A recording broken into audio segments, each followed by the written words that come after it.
अस्सलाम वालेकुम everyone, hope you all are doing well. तो आज का टॉपिक है हमारा introduction to database management. Database management हमारे पास कंप्यूटर की स्टडीज़ में बहुत इंपॉर्टेंट टॉपिक आ जाता है। डेटाबेस बेसिकली हमारे पास एक ऑर्गेनाइज कलेक्शन होती है डेटा की और टाइप्स ऑफ डेटा की जो हमारे पास स्टोर होते हैं, और ये जो होते हैं हमारे पास डेटाबेस मैनेजमेंट सिस्टम में कहलाते हैं। डेटाबेस मैनेजमेंट सिस्टम क्या होता है? एक ऐसा सॉफ्टवेयर जो इंटरेक्ट करता है हमारे पास एंड यूज़र्स एप्लीकेशन के साथ और डेटाबेस के साथ, और उनके डेटा को कैप्चर और एनालाइज करता है, तो इसको हम डेटाबेस मैनेजमेंट सिस्टम कहते हैं। डेटाबेस हमारे पास यूज़ होती है जब हम किसी भी डेटाबेस मैनेजमेंट सिस्टम को रेफ़र करते हैं या फिर किसी एप्लीकेशन को रेफ़र करते हैं डेटाबेस के साथ। स्मॉल डेटाबेसेस जो होती हैं वो हमारे पास फाइल सिस्टम में स्टोर्ड होती हैं, और जो लार्ज डेटाबेस होती हैं वो हमारे पास कंप्यूटर क्लस्टर या क्लाउड स्टोरेज में स्टोर होती हैं। जो हमारे पास डिज़ाइंस होते हैं डेटाबेसेस के, वो हमारे पास प्रैक्टिकली और कंसिड्रेशन में हमारे पास डेटा मॉडलिंग इंक्लूड होती है, जिसमें हम क्वेरी लैंग्वेजेस ऐड करते हैं, सिक्योरिटी और प्राइवेसी ऐड करते हैं, डिस्ट्रीब्यूटिव कंप्यूटिंग इश्यूज़ होते हैं जिनमें हम इंक्लूड करते हैं supporting access. Computer scientist classify करते हैं डेटाबेस मैनेजमेंट सिस्टम को अकॉर्डिंग टू देयर मॉडल्स, यानी कि किस तरह के मॉडल्स वो सपोर्ट करते हैं। रिलेशनल डेटाबेस हमारे पास डोमिनेंट था 1980s में, और अगर हम मॉडल डेटा की बात करें तो हमारे पास रॉज एंड कॉलम्स की तरह भी सीरीज़ ऑफ टेबल में भी हमारे पास रिप्रेजेंट होते हैं।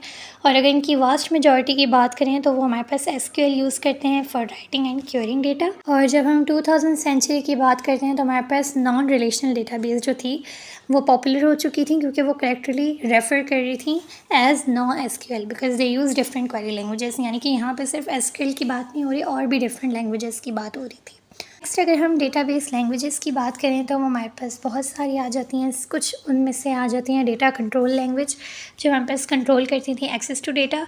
डेटा डेफिनेशन लैंग्वेज जो डिफ़ाइन करती थी डेटा टाइप को, जैसे कि वो क्रिएट क्या करती है, अल्टरेट क्या करती है, ड्रॉपिंग टेबल्स, यानी कि जिस तरह की हमारे पास रिलेशनशिप होते हैं डेटा टाइप्स में वो सब डिफ़ाइन करती थी।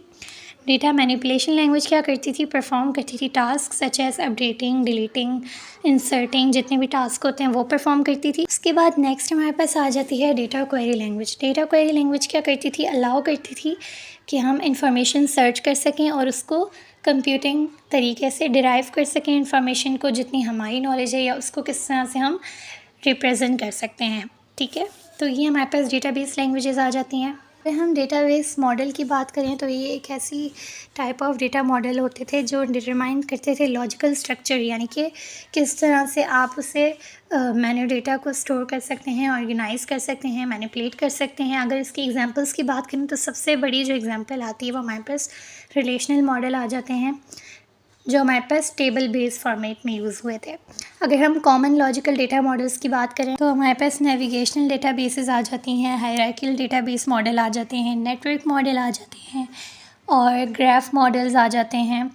रिलेशनल मॉडल में एंटाइटी रिलेशनशिप मॉडल आ जाते हैं, इन्हेंस एंटाइटी रिलेशनशिप मॉडल्स, यानी कि बहुत से डेटा टाइप मॉडल आ सकते हैं। Object model, document model, entity attribute value model, star schema.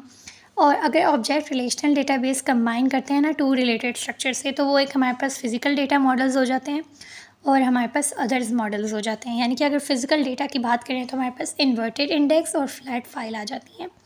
और अगर हम दूसरे मॉडल्स की बात करें तो multi dimensional, array, multi value, इस तरह के मॉडल्स आ जाते हैं। नेक्स्ट अगर हम स्पेशलाइज्ड मॉडल्स की बात करें तो हमारे पास पर्टिकुलर टाइप ऑफ डेटा है, यानी कि एक्सएमएल डेटाबेस मॉडल आ जाती है, या कंटेंट स्टोर आ जाता है, event store, time series model. ये सारी जो मॉडल्स हैं हमारे पास डेटा टाइप के मॉडल्स आ जाते हैं।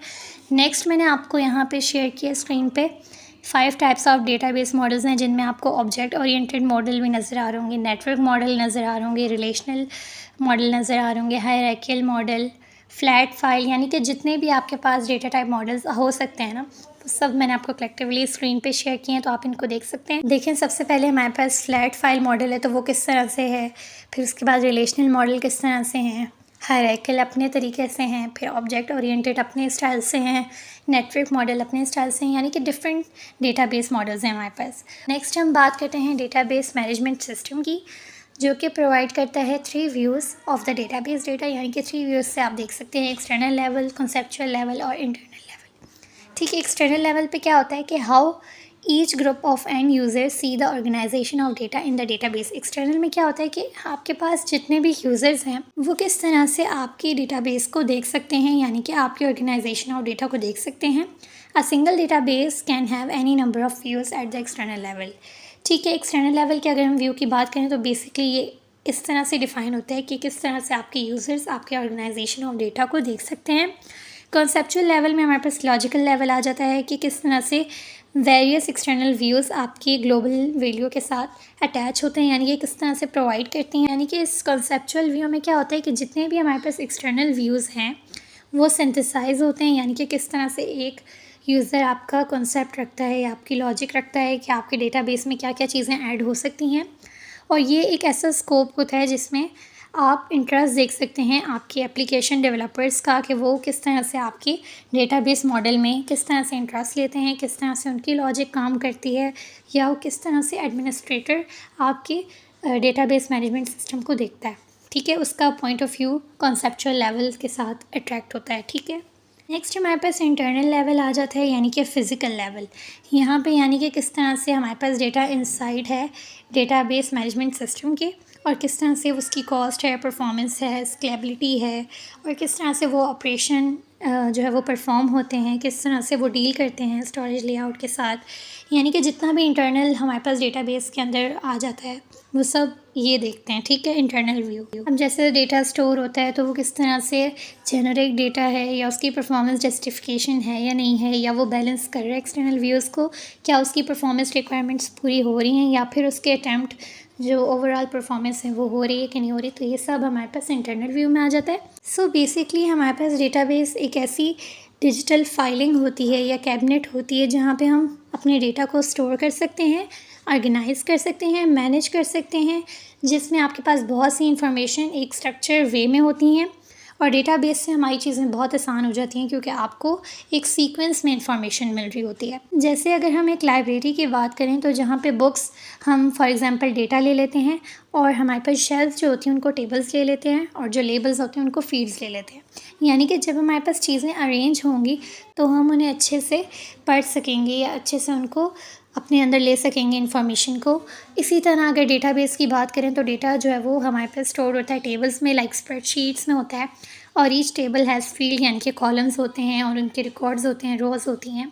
Field define the type of information like name और डेटा, और रिकॉर्ड्स क्या करते हैं, हमारे पास स्पेसिफिक नेम और डेटा प्रोवाइड करते हैं। ठीक है, और डेटाबेस क्या हेल्प करता है हमारे लिए, स्टोर करता है लार्ज अमाउंट ऑफ डेटा और जल्दी से एफिशिएंटली क्विकली सर्च होते हैं, सॉर्ट होते हैं, रिट्राइव होते हैं, डेटा मैनेज होता है, और इसी तरह हम डेटा को अपडेट करते रहते हैं और इसी डेटा को हम शेयर कर सकते हैं अदर्स।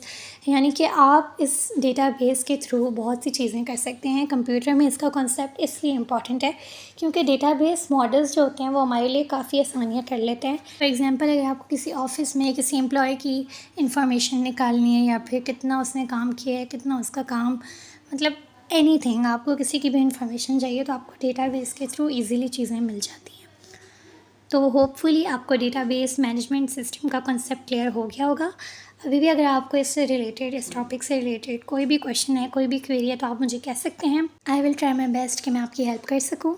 नेक्स्ट वीडियो के लिए अल्लाह हाफिज़। अपना ढेर सारा ख्याल रखिएगा।